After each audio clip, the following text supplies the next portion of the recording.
Nous sommes en 46 avant Jésus-Christ. Juba, le dernier roi de Numidie, a été battu par Jules César. La Numidie est conquise et devient une province romaine. Cette province s'appelle l'Africa Nova, la Nouvelle-Afrique. Le côté ouest de l'Algérie fait partie du royaume de Maurétanie. Il est dirigé par le roi Bocchus II, qui avait été un allié de César pendant la guerre contre Juba. À Rome, la guerre civile entre les optimates et les populares est finie. Jules César a consolidé son pouvoir et s'est fait nommer dictateur à vie. Cette soif de pouvoir va causer sa mort. Il va être assassiné par les républicains. Ces derniers vont le tuer en plein Sénat, à 23 contre 1 dans le seul lieu où il était interdit d'être armé. Cet assassinat va marquer le début d'une nouvelle période de troubles à Rome. Les assassins de César, malgré leur apparente lâcheté, avaient en réalité de bonnes intentions. Ils ont refusé d'assassiner les proches de Jules César et les ont laissés participer à la République une fois qu'il la pensait rétablie. Les proches de Jules César vont profiter de cette clémence et prendre le pouvoir de manière démocratique. Ils vont se partager le pouvoir dans ce qu'on appelle un triumvirat, c'est-à-dire un trio de chefs d'État. Les trois triumvirs sont deux fidèles lieutenants de César, Marc-Antoine et Lépide, et le petit-neveu de César, le jeune Octavien. Les trois vont se diviser les possessions romaines. Octavien reçoit l'Occident, Marc-Antoine l'Orient et Lépide l'Afrique. Les trois triumvirs vont entrer en guerre les uns contre les autres, et c'est Octavien qui en sortira vainqueur. Il a d'abord écarté Lépide en l'accusant de comploter contre Rome, ce qui lui a permis de récupérer l'Afrique. Dans la foulée, il a aussi récupéré la Maurétanie, car le roi Bocchus II était mort en -31. On ne sait pas si Bocchus II a laissé des héritiers ou non, mais Octavien a annexé son royaume. Octavien a ensuite éliminé Marc-Antoine, il l'a accusé de comploter contre Rome avec Cléopâtre, il lui a déclaré la guerre et Marc-Antoine est battu rapidement. Marc-Antoine finira par se suicider dans le palais de Cléopâtre. Une fois seul au pouvoir, Octavien s'octroie les pouvoirs absolus. Il va faire diviniser Jules César, et puisque Jules César l'avait adopté dans son testament, alors Octavien est officiellement le fils d'un dieu. Il change de nom et se fait appeler dorénavant Imperator Caesar Divi Filius Augustus, le vénérable empereur César, fils des dieux. Mais vous pouvez l'appeler César Auguste. Nous sommes en l'an 27 avant Jésus-Christ, et la République romaine devient l'Empire romain. Désormais, César Auguste est en charge de tout l'Empire, il a donc besoin de déléguer et de mettre en place des royaumes locaux. Il va créer un nouveau royaume en Maurétanie. Ce royaume sera à cheval sur l'actuelle Algérie et l'actuel Maroc. Sa capitale sera fondée sur le site de l'ancienne cité phénicienne Yol, à quelques kilomètres de l'actuel Alger. On l'appelle Césarée, en l'honneur de César Auguste. Pour trouver le roi, pas besoin de chercher bien loin. Lorsque Jules César avait battu Juba, il avait recueilli son fils, qui est encore bébé, et l'a emmené à Rome. Le petit est accueilli dans la maison des Julie, la famille de Jules César. Il est élevé par Octavie, la sœur du futur empereur César Auguste, et il y reçoit une éducation romaine parfaite. On lui donne un nom romain, Caius Julius, et on lui apprend le latin et le grec. Le petit a été élevé dans la même maison que l'empereur, c'est donc tout naturellement que César Auguste lui laisse le trône royal. Le jeune Numide va abandonner son nom romain, Caius Julius, et prendre le nom de Juba.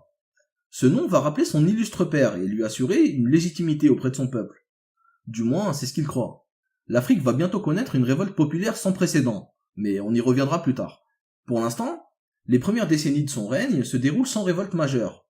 La romanisation culturelle et politique de la Maurétanie s'accélère. La ville de Césarée devient une ville majeure et un grand port méditerranéen. On y trouve des théâtres, des cirques, des bains, des gymnases, tout ce qu'il peut y avoir dans une grande ville romaine. Juba II est présenté par les auteurs romains comme un roi érudit, porté sur les arts et la science. Le climat de paix lui a permis d'exercer ses passions avec brio. Il a été l'auteur de nombreux ouvrages et traités scientifiques, sur des domaines aussi variés que la botanique, la géographie, l'histoire, la poésie ou encore les arts plastiques. Mais malheureusement, ces livres ont tous disparu aujourd'hui. L'étendue de son territoire lui a permis d'explorer de nombreuses terres, notamment au sud du Maroc. On dit que c'est lui qui a découvert les îles Canaries. Il a même envoyé des expéditions scientifiques à la recherche de la source du Nil. Il y avait une vieille croyance à son époque qui disait que le Nil avait sa source au sud de l'Atlas. Cette source, qui n'a jamais existé, aurait pu relier son pays à celui de sa femme. Sa femme, c'était Cléopâtre Sélénée, la fille de la fameuse Cléopâtre et de Marc-Antoine. Elle aussi avait été enlevée après la mort de sa mère et élevée dans la maison des Julie. Juba II et Cléopâtre Sélénée auront un fils, qu'ils appelleront Ptolémée, en l'honneur de la famille de sa mère. Le nom Ptolémée est celui de la dernière dynastie des pharaons, la dynastie à laquelle appartenait Cléopâtre. Bon, tout cela est bien beau. Mais en réalité, la situation en Maurétanie est assez instable. La romanisation du pays n'est faite que sur les régions à proximité du littoral, et il existe à cette époque-là un monde tribal assez vivace dans l'ouest algérien. On sait très peu de choses sur l'intérieur des terres, mais tout porte à croire qu'il existait plusieurs royaumes encore indépendants. Les conflits sont inévitables. Pendant tout ce temps, l'autre partie du territoire algérien, l'ancienne Numidie, était administrée directement par le proconsul romain d'Afrique. César Auguste a créé des nouvelles colonies pour les riches citoyens romains et les vétérans de guerre. Les terres sur lesquelles sont créées les colonies sont généralement confisquées à des tribus numides. Les populations locales sont contraintes de migrer vers des terres moins fertiles ou bien de rester travailler en tant qu'ouvriers agricoles sur leurs propres terres. C'est à cette époque-là qu'a été créée la fameuse Légion III Augusta, la légion qui avait pour mission de pacifier l'Afrique. Pacifier l'Afrique, ça signifie mater les révoltes à l'intérieur du territoire et surveiller la frontière sud pour éviter une potentielle incursion gétule. La Légion va finir par avoir son siège en plein milieu des Aurès, à Lambèse. Le problème, c'est que la Légion est contraignante pour les peuples de la région. Les tribus semi-nomades avaient l'habitude de remonter vers les Aurès en été et de redescendre au sud de l'Atlas saharien en hiver. Beaucoup de gens parmi eux sont contraints dorénavant de rester au nord toute l'année. Ils iront grossir les rangs des employés agricoles et des mercenaires de l'armée romaine. C'est l'un d'entre eux qui sera à l'origine de la grande révolte populaire du début du premier millénaire. Aux alentours de l'an 15 après Jésus-Christ, c'est-à-dire pendant Jésus-Christ, Sidna Isa alayhi salam, l'Afrique s'apprête à connaître une des insurrections les plus violentes de son histoire, celle de Tacfarinas. Tacfarinas était un soldat dans un régiment auxiliaire de l'armée romaine, c'est-à-dire un mercenaire. Il contribuait à la pacification de la Numidie par Rome. Il appartenait à la tribu des Musulames. C'était une tribu gétule qui s'était fixée en Numidie dans la région de l'actuelle Tbessa. Comme bien souvent, lorsqu'il y a des problèmes de versement de soldes, les soldats se mettent à déserter ou à se rebeller. Tacfarinas va faire les deux. Il réunit une bande de cavaliers et commence à piller tout ce qu'il peut. Et sa cible préférée, les détachements de l'armée romaine. Avec le temps, son influence grandit, et sa réputation aussi. Il recrute de plus en plus de cavaliers et leur inculque une discipline militaire. Sa cavalerie rapide et sa connaissance du terrain le rendent très mobile et lui permettent d'attaquer et de se replier rapidement dans le désert. Il va faire tellement de dégâts que Rome lui déclare la guerre. Tacfarinas va alors entraîner avec lui des tribus de toute l'Afrique du Nord. Il trouve un allié en Mauritanie, un certain Mazipa, qui ravageait le royaume de Juba II. Et il sera également aidé par les Sinitiens du sud tunisien et les Garamantes du Sahara. Désormais, les revendications sont claires. Les Africains veulent l'indépendance. En Afrique, la situation devient intenable pour la Légion III Auguste. Elle est harcelée par les attaques incessantes des Numides et de leurs alliés. Tacfarinas sera tellement en position de force qu'il enverra un émissaire à l'empereur Tibère pour négocier le retrait de l'armée. L'empereur se sent insulté et envoie des troupes en renfort. Le roi Juba II, de son côté, laisse le commandement à son fils, Ptolémée. La guerre aura un impact retentissant. Les insurgés attaquaient les convois de blé et ils ont entraîné une pénurie de blé à Rome. Ça a causé des grosses révoltes populaires et il devenait urgent pour Rome de calmer la révolte. Les généraux romains décident de changer de stratégie. Ils divisent leur armée en de nombreuses petites unités et se mettent eux aussi à faire de la guérilla. La guerre va donc prendre une autre forme. Chaque armée va poursuivre l'autre et inversement, le but étant de trouver l'autre par surprise et de lui infliger des dégâts.